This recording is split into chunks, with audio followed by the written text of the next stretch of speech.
Our second presenter is Ellen Sievert, who'll talk on James Fergus. Ellen comes to Montana history via circuitous route. She's a professional design major from MSU, but more and more frequently got interested in architecture and then preservation. And it's only half step then from architectural history into social and cultural. If you run into a three-panel door with a single oval light and an articulated door surround, it does lead you to ask, who do such a thing? She's an advisor to the National Trust for Historic Preservation, on the State Preservation Review Board, Montana Preservation Alliance Executive Board, and a member of the Montana Culture and Aesthetic Committee. More important than these duties and honors, she's a Lewistown native, and was Lewistown Preservation Officer for a number of years there. So she's not an outsider going after a poor, dead Montanan.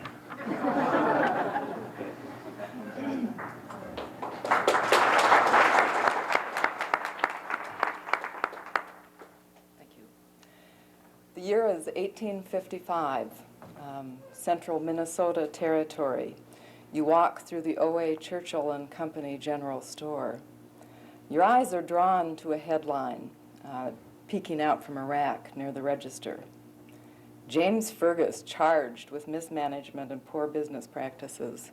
Partner asks, is Fergus an honest man? As is your usual practice, you peruse the headlines, make your purchase, and leave without delving into the journal for an answer. James Fergus could have and did generate many headlines throughout his life. An infidel with high morals, a Republican with very liberal ideas, a legislator but not a politician, a frontier businessman, husband, father, miner, rancher, and free thinker. His is the story of an unusual pioneer. In many ways, he did reflect the temper of the age, but James Fergus contrasts sharply with the accepted image of a 19th century frontier American. As a native of Fergus County, my knowledge of the county's patriarch has been limited to a few headlines. So it was with some relish that I opened the journals on James Fergus, beginning with, young James Fergus flogged by father for questioning Presbyterian doctrines. Born in Scotland in 1813, James was blessed with an inquiring mind. Both he and his rigid Presbyterian father were strong-minded and unbending, setting the stage for a dim future for the lad through mistreatment and disinheritance. So James made his way to North America, learned the trade of a millwright, and began to make his fortune. Fergus embraced infidelity, as he called it, by the mid-1840s while he was managing his foundry in Moline, Illinois. Thus began a lifetime of blistering attacks on organized religion. The hell that frightened us in our childhood has vanished into space, he said. Heaven is not in our geographies.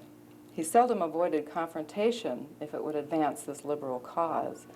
During a later legislative session, Fergus countered a motion to hire a chaplain with an offer to read a few lines from Shakespeare each morning.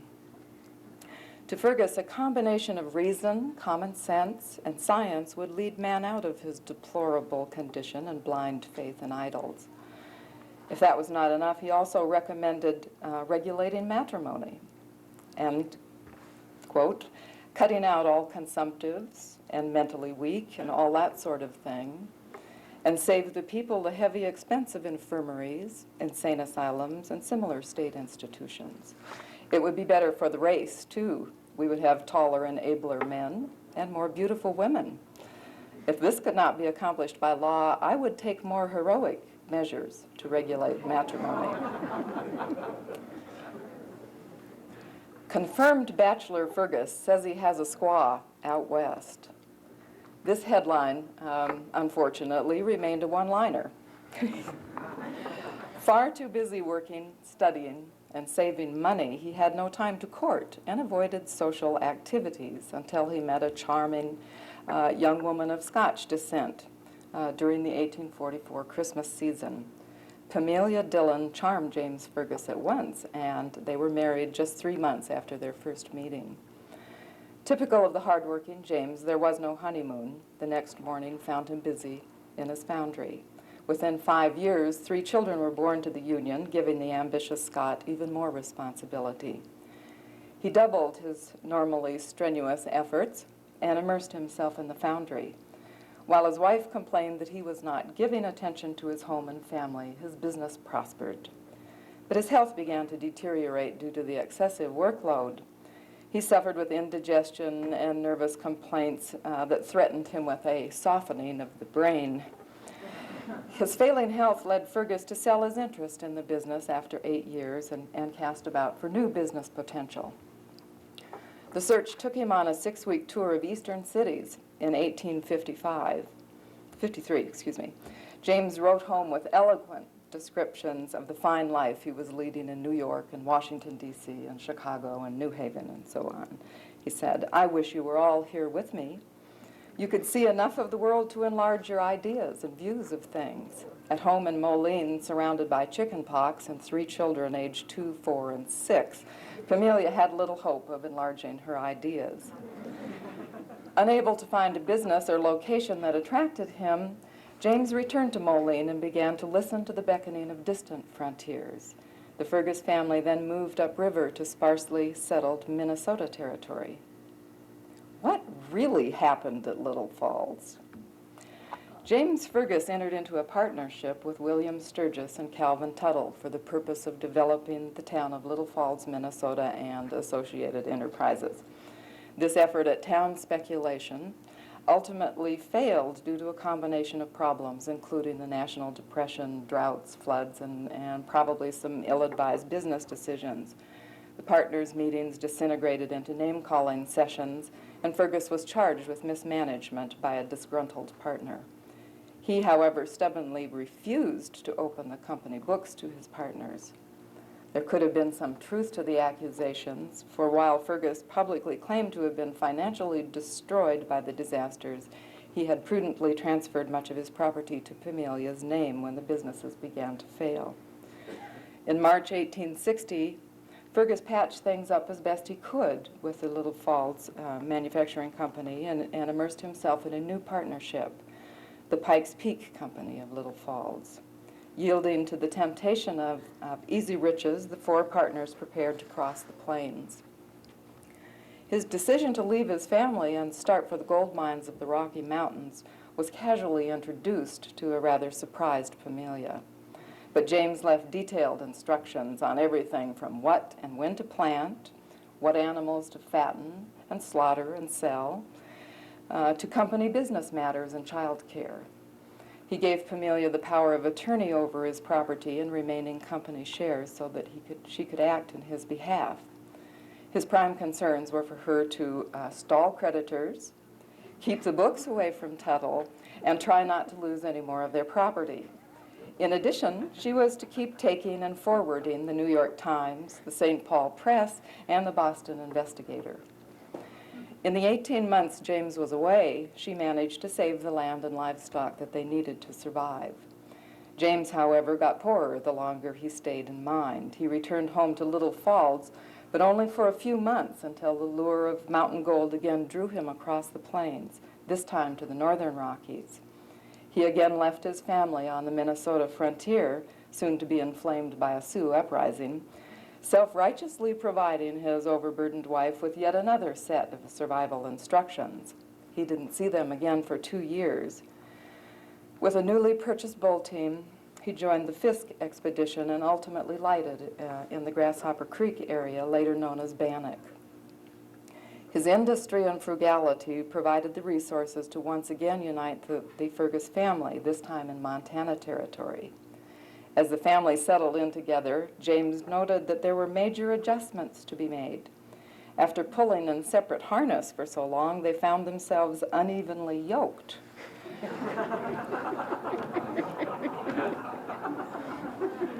Pamelia had been put in a leadership role, and it was very difficult for her to again become the obedient wife.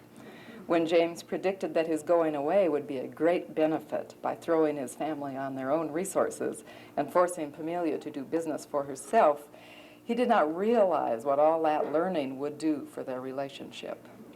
Following a dinner at which James had publicly upbraided Pamelia for over-salting the food, she defended herself in front of the family and guests. James expressed his displeasure in a letter, as he was wont to do.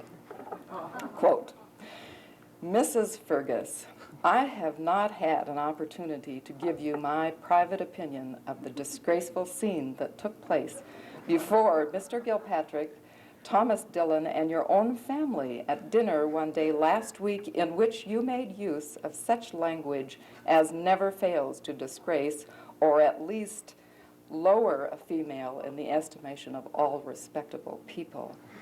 Profane language is allowable to men by common custom, but when used by a woman is generally allowed that she has only to add drinking. and then is prepared to become a public woman. They are the only women whom everybody expects to hear swear, and even some of them have never stooped so low." Fergus continued with an anti-salt diatribe and continued with myriad complaints regarding Pamelia's conduct, and drew his bill of complaints to a close with, "I wish you would do a little thinking and find that you have some duties to perform. When I talk to you, you either remain silent, which is a disrespect that no thinking person would ever offer, or make use of language that you know is untrue, or swear and use abusive language. You ought to be thankful that you are situated as you are and treated as you are. I would say more, but language cannot convey my contempt of such conduct and scenes as the one I first found fault with. I am certain I would never come near such a person if circumstances did not compel me. I would let you find some lower element in which to practice your contrary nature and your profanity." It was a difficult time. James soon became restless, and while still making good money from his claims in the Bannock, Virginia City area, he decided to move to the Prickly Pear drainage, where he had already staked a few claims. Pamelia once again packed her goods and moved to the homestead on Last Chance Gulch. Gold proved elusive, and the family drifted into managing a stage station, some small-scale ranching, and raising produce. In 1880, James, now 67 years old, prepared for one last move to Marr County in central Montana Territory. He had made and lost considerable money in business, town speculation, and mining, yet he approached their future in ranching on the plains with great optimism.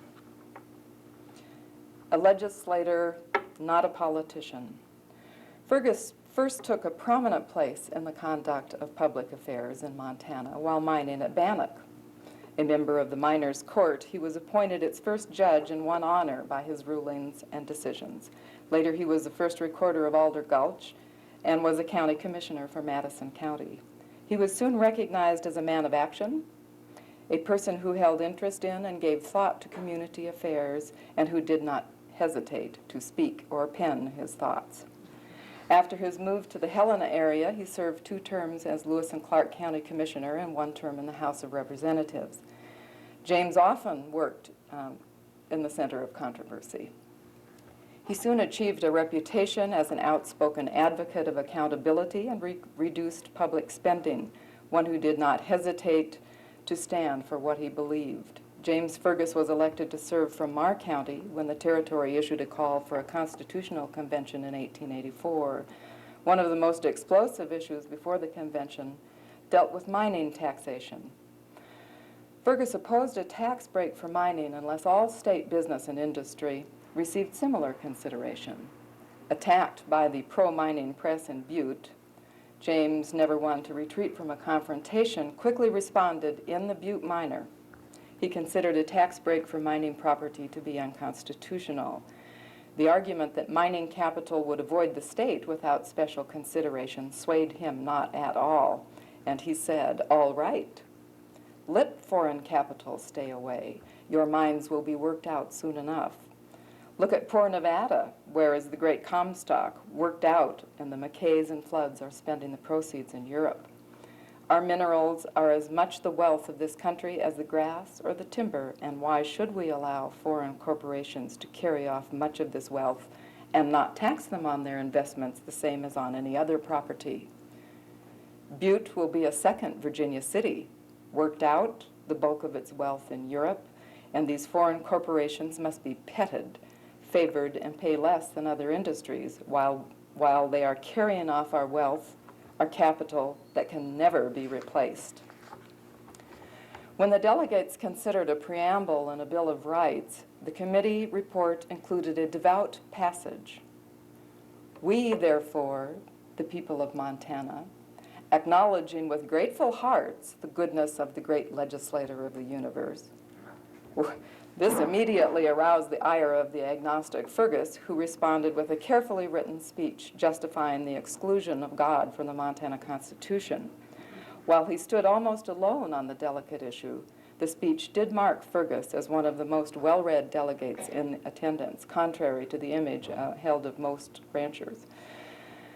Of course, James was again attacked in the papers for his stand on the religious issues. He noted with disgust that most delegates went, had a lovely time, oiled by free whiskey and champagne, and much of the conversation sounded like yells of a band of drunken Indians than a party of Christian constitution makers.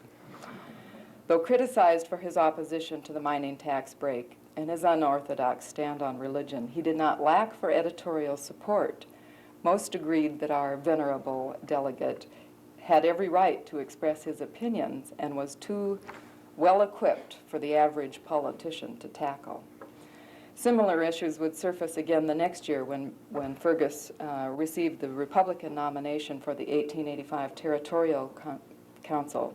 He was jolted to learn that he would oppose his good friend and fellow rancher Granville Stewart. The outcome of a Stewart-Fergus race was unpredictable, offered a Republican friend. In short, it will be nip and tuck. You are both old-timers, both old infidels, and neither cares a damn what he says. Neither man campaigned actively because of their friendship. However, most people knew James' views on most questions, and he won by 127 votes. James believed that a good legislator usually voted no and introduced few bills. Therefore, he introduced only 2 pieces of legislation, one to divide Marr County and a series to reduce public salaries. Fergus did arouse considerable mirth when, after reading the minutes of a previous day, he moved to amend, striking out the words "prayer by chaplain" and inserting "political appeal to the Lord."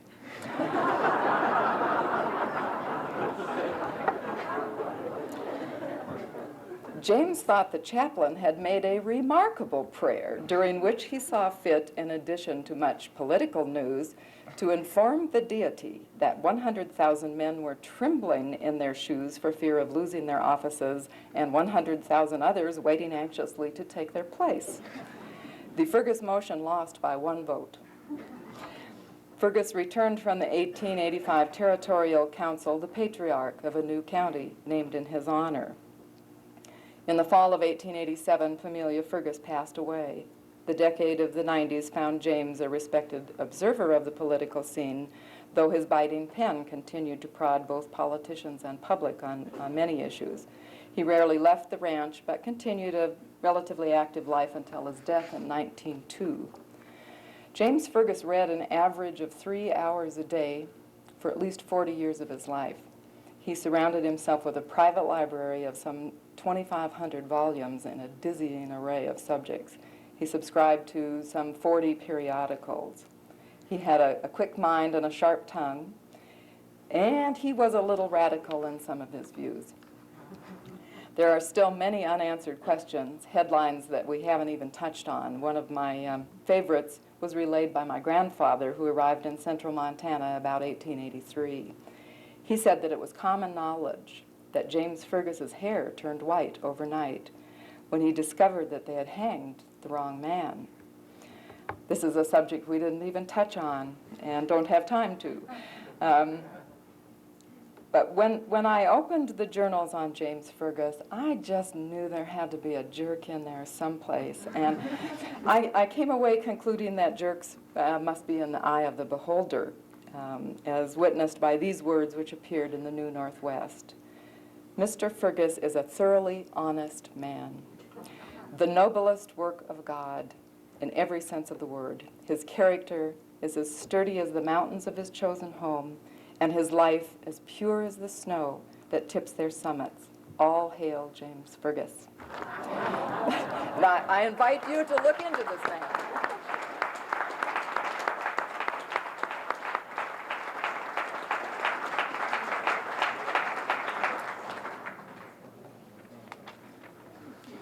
Certainly the term jerk is ambiguous enough to include an iconoclast.